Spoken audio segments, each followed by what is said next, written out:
중앙일보예요. 중앙일보 2026년도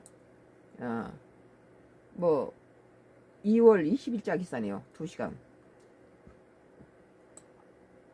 중앙일보 주한미군 전투기 서해 출격 방공 식별구역에서 미중 한때 대치.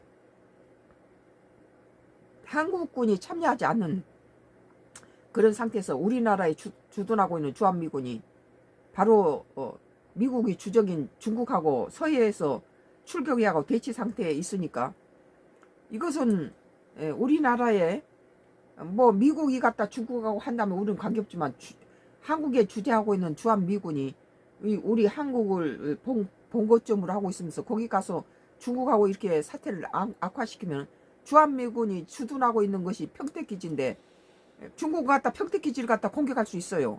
그러면 결국은 한국이 피해를 본다는 건데 주한미군이 이렇게 단독으로 가서 이렇게 우리 한반도 주변에서 중국과 대치하고 이렇다는 것은 참으로 전시 작전권 해수라는 그런 것이 참 굉장히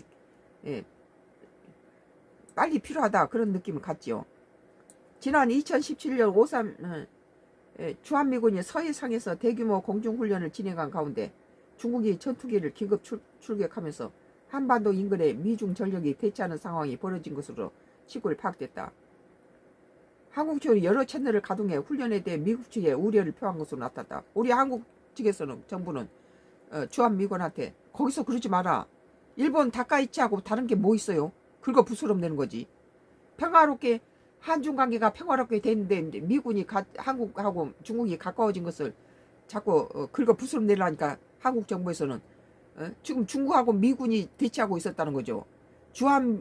주한미군이 한국과 같이 작전훈련한 것도 아니고 지가 개인적으로 가서 중국의 영토 분계선을 넘어가가지고 그 한국과 중국 간의 경계선을 넘어서 그쪽 부근에서 뭐 훈련하니까 왜 훈련할 데가 없어서 거기까지 넘어갑니까?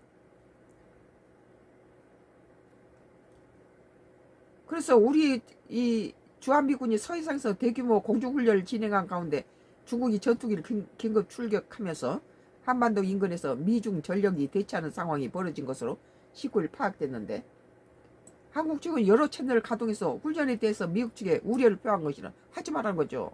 우리 한반도 위험하다.